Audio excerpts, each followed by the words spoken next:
lifestyle and his viewpoint. Say hi to my guests. How you doing, folks? Okay. Let's get ready. We're going to be walking through Central Park.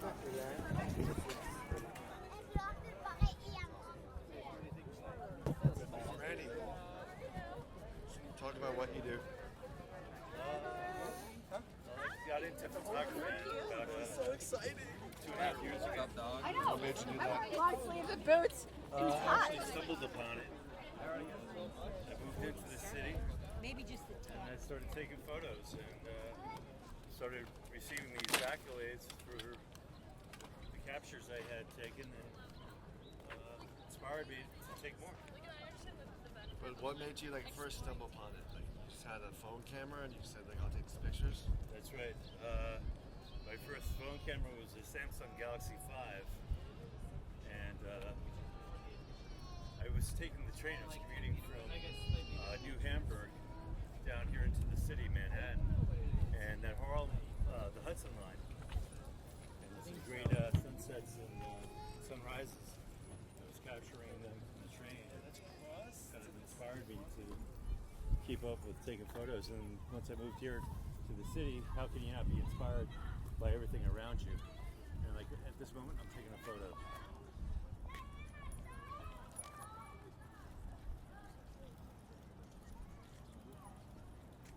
How can you not be inspired living here in the city, right, Bob? Sure. It's incredible. So, I've looked at your pictures and you do a lot of nature. What draws you to taking the nature pictures? The beauty and the energy. It's like here in the city also. It's urban. There's an energy down here that's indescribable. She was like, Incredible.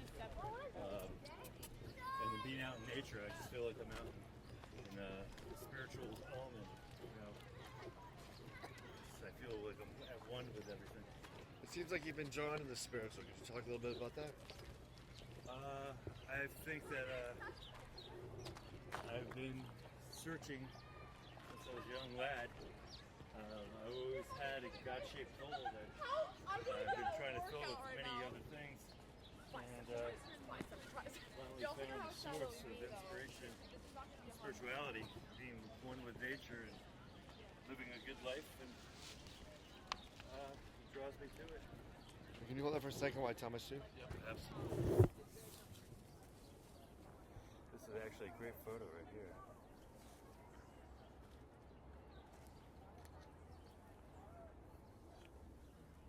I never took that way down. It's actually a good way.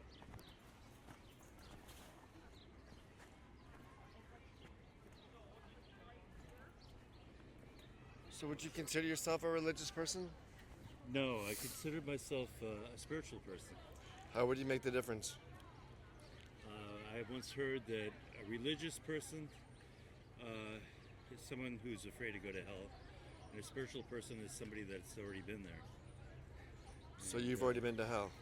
Yeah, I lived hell on earth here through my own doing. But you've made it back? By the grace of God, yes. Now, would you think that your photography or your is a description of that? I consider myself a humble witness, and I go by the humble witness photography because I really believe that the great creator is the great master. He's the great artist, and I'm just witnessing his beauty. So I think there is in art. I think art is spiritual. It's a form of expression. We're trying to capture, the Almighty in an expression. And I think that's what does it. How did you come up with that term, a humble witness? I realized that some of these sunsets and sunrises, I really felt like I was a witness to something that was extraordinary. And not only did it humble me, it also made me become very grateful, and it opened my eyes. So I used to spend my life looking down at the tips of my shoes, and once I started seeing the beauty around me, it's everywhere, in people, places, things. I see it. Now, how can people reach your your photography. You have a website up. Why don't you shout out that address out? Yes, you can follow me and purchase my work at Humbledwitness.photography. It's a website that Bob here has helped me set up. I also can be found on Facebook on a Humble Witness photos with a Z at the end, and also on Instagram. And you post that regularly? Fairly regularly on my Facebook site. Instagram once in a while, yes. And now you have an art show coming up. Why don't you talk about that? Yes, I have an art show in Riverdale at Yo Burger. It's at, I'm not really sure of the address, but it's on Riverdale Avenue. It's going to be on April 30th, which is on a Sunday. And it's going to be between noon and 6 o'clock. And we'll, at some point, we can probably update the address there. So I will be selling metal and canvas prints. And there will be made, there's only going to be a limited number of prints made. So they will not be mass produced. And I'm trying to keep the integrity of my work at a higher standard. Let's talk about like a friend of ours, David Russo, said called it your photography, painted photography. Yes, he's like my mentor, Mr. Russo. Great man, great artist, brilliant. He said that my photography was different than most because I do filter my work, and it's kind of like I paint it. I paint my captures, my images, and kind of put my own unique feel and twist to it. And what's that type of feel? Like, what are you striving to put to those pictures? I'll be honest with you, it's at that moment, it may, the day that I take the photo, it may be a week later that I go back to it, and it's like divinely inspired, the only way I can describe it, because it's at that moment. I also have been back to some photos, and I see something different, and I'll re-edit them, and so it's really just the mood that I'm in. And if you don't mind, can we walk down here real quick? Yeah. But yeah, so I'd have to say they're kind of divinely inspired, most of it. When I walk alone, and I'm really not alone, I could also hear my late brother telling me, wow, this is a great picture, like I'm seeing right now. Oh yeah? Yes, he will inspire me also.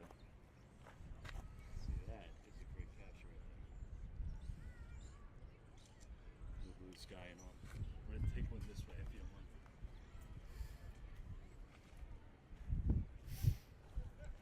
In Central Park, there's nothing more beautiful than Central Park. Any time of year. I draw a lot of inspiration from here. I also think of my favorite artist and musician, John Lennon. Every time I'm here, it's like I feel that his spirit is still here.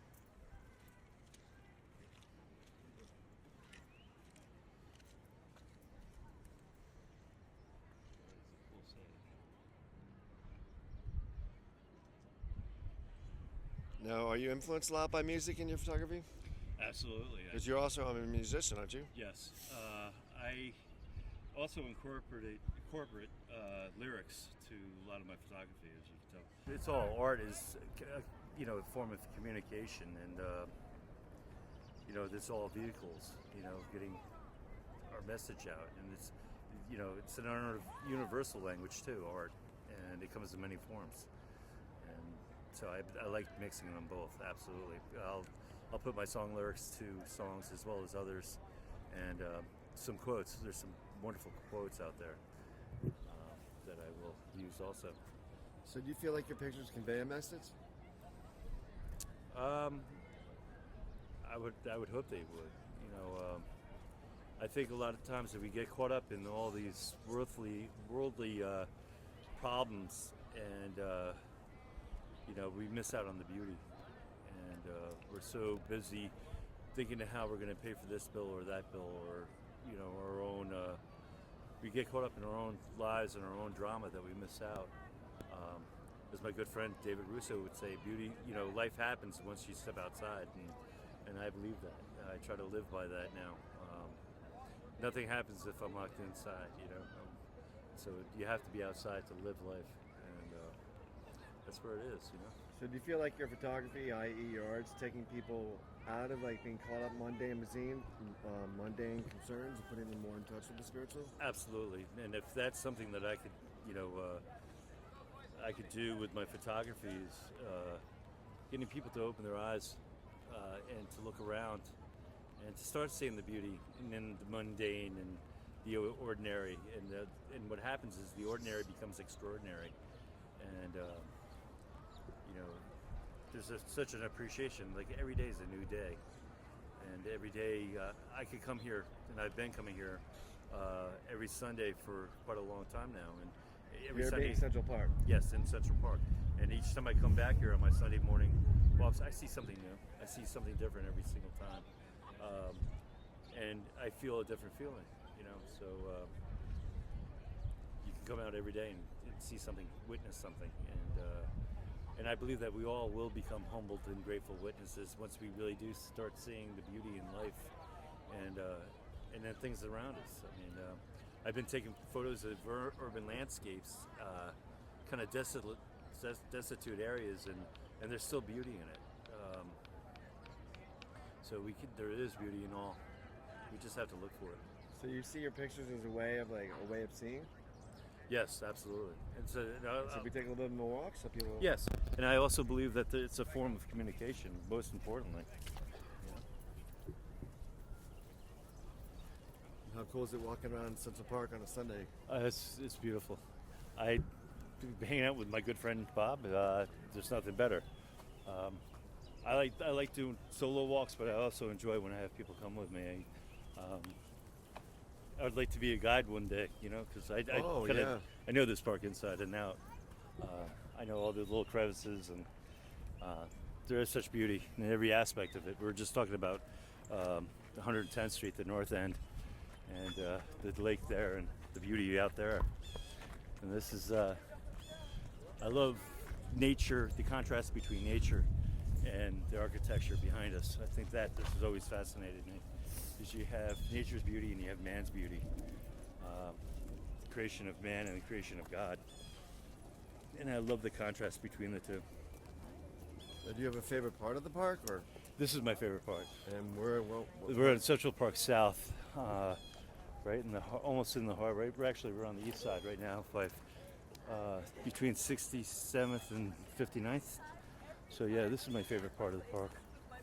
And why is that? I just think there's so many little neat things to see in this area. We have the ice rink over here. We have the duck pond. Like I said, you got all of 59th Street here. The great old buildings and the new. You've got Columbus Circle up here. It's just a great area. I love it. And when you come into Central Park, what are the type of things you seek out to shoot? Like I said, I love the contrast between nature and man's creation, the architecture. So you're going for a contrast to that? Yes. I'll do a lot of the backdrop of the duck pond up against the building in the background. So, like I said, to me, there's a beauty in that. All right. So, anything else you'd like to add? Please come out and see my work. April 30th at Yo Burger in Riverdale. It's between 12 and 6. Come and check out my work. Thank you. Bye. So I'm here with Mario and Randy, and Mario's the owner of Salvador's Soho and Yo Burger. So why don't you talk a little bit about your restaurant, Mario? Well, we're located on Riverdale, Bronx, New York, actually at 238 Riverdale Avenue. It's an Italian restaurant. It's pretty much a family-style restaurant. Pizzas, pastas, calzones, we got it all. And it's How long have you been in business for? been here 14 years in this location. I know I've eaten the food. It's really delicious. What kind of food do you offer? All Italian, from pasta, chicken, pizza. So now you're going to be having art openings here? Yes, actually, Randy is one of the artists. And what made you Thank get you, into Mary. that? Well, his artwork is actually pretty good. Thank you. And you're gonna be having it on sale, and that's gonna be April 30th, Randy. April 30th. And come in and join us. And what time? Yes. What time's that art opening gonna be? Noon to 6 o'clock on Okay. Sunday. So you want to give your address again? Yes, 3726 Riverdale Avenue, Bronx, New York. Okay. Come and see us. Thank All right. you. Come down. I vouch for that. The food is awesome. Yes, I agree. Thank you. When'd you get new? So again, when's that show gonna be, Randy? It's April 30th, between noon and 6 o'clock on Sunday at Yo Burger here. So come and please join us. And what's that address again? It's 3726 Riverdale Avenue. Which is Bronx, easy New York. accessible by the one train. That's right. That's one train or by car.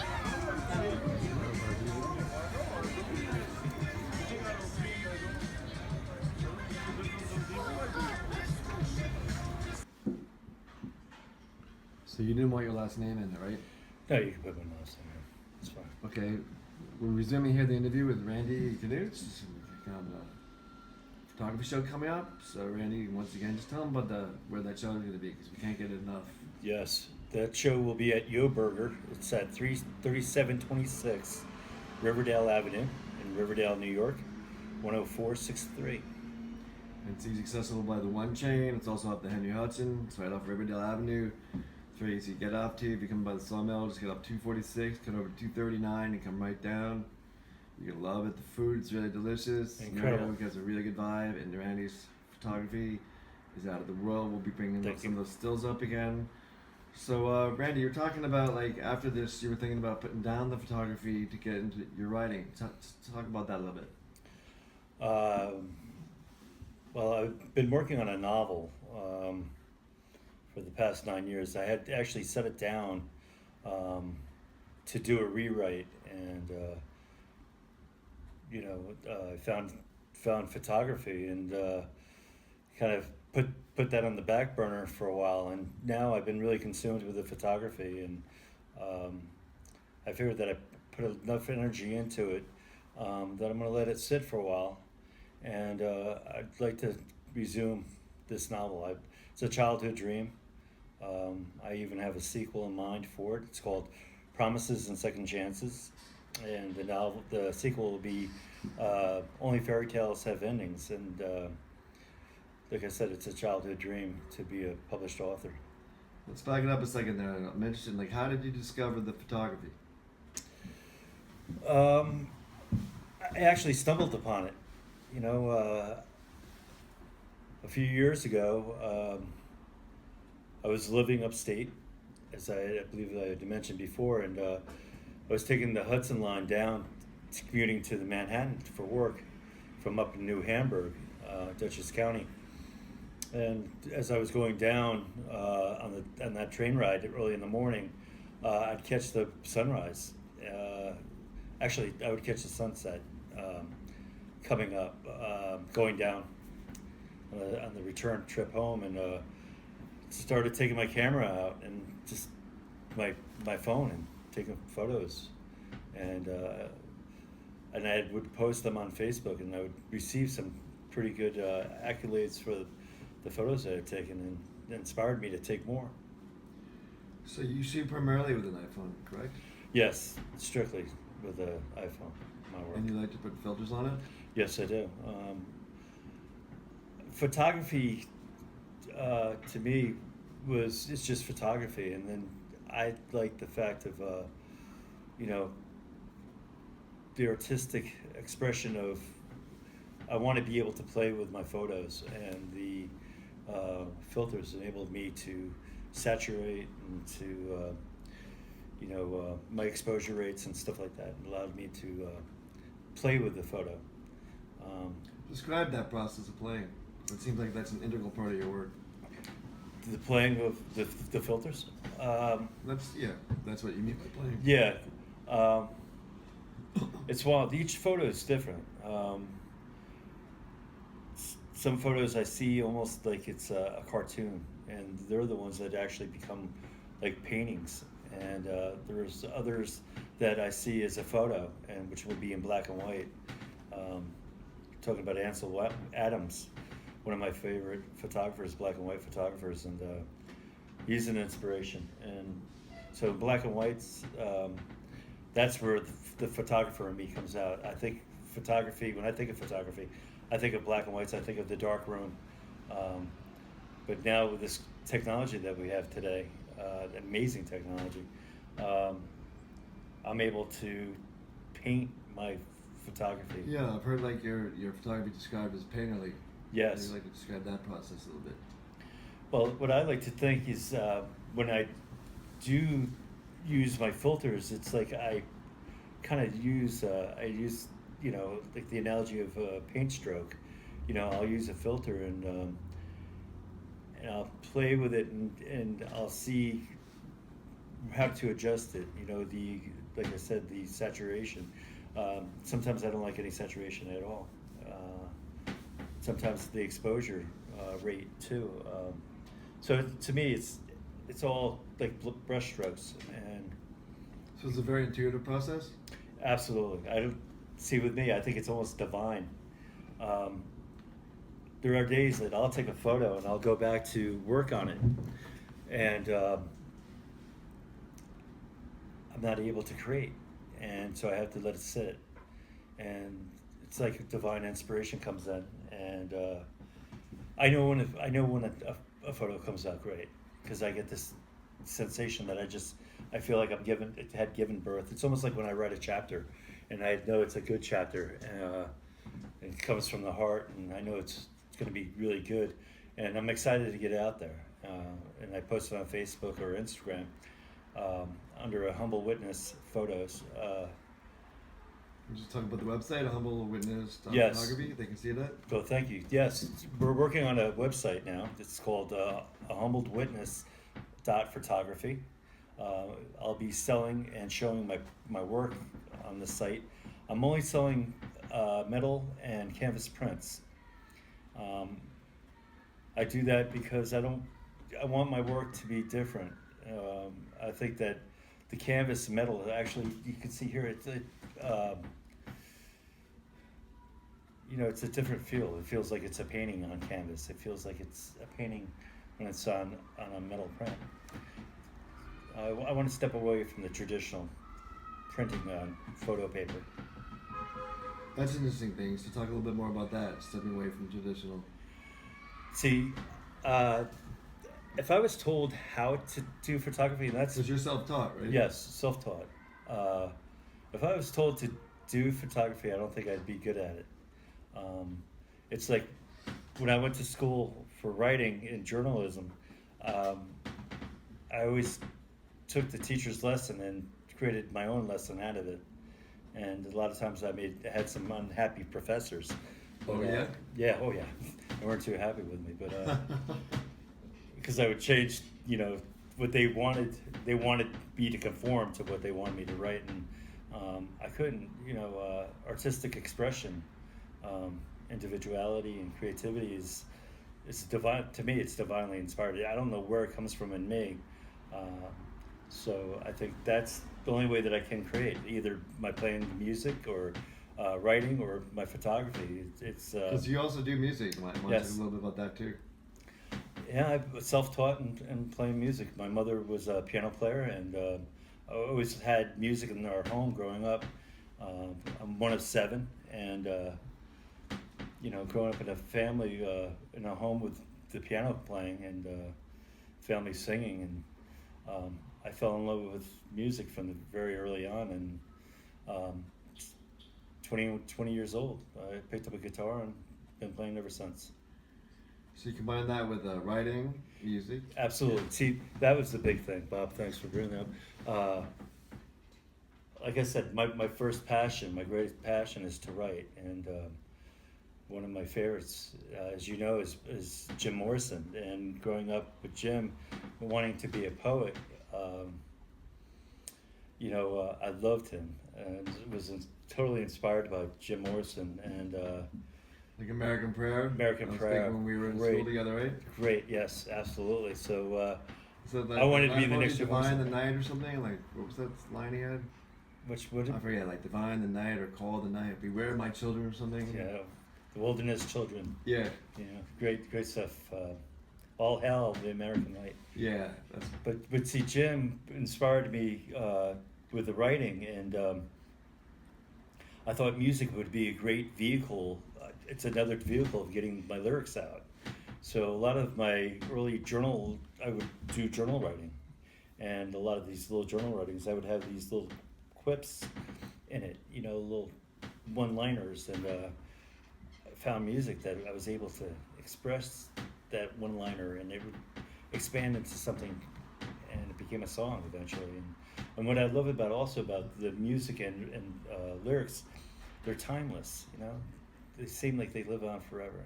I'll go back to a writing that I wrote 30 years ago, and it seems like I just wrote it yesterday. And that's something that I hope I can create with my photography in some way. I'm thinking that if I do take have a pause in my photography, and that maybe when I do come back to it, I will be at a different level in my mind, in my spirit, and in my creativity. Maybe I'll be in a different area. Maybe I'll stick to black and white. Maybe I will buy a traditional camera and go the traditional route. But I think I explored it to where I wanted to explore. I'm very happy with my artwork. So. great. So thanks for coming on the Video Poem. Thank you, Great Bob, for success with having your me. photography show, and we look forward to seeing you more in the future. Thank you, Bob. I appreciate it. Thank you for everything. Right Thank on. you. Peace out. Peace out.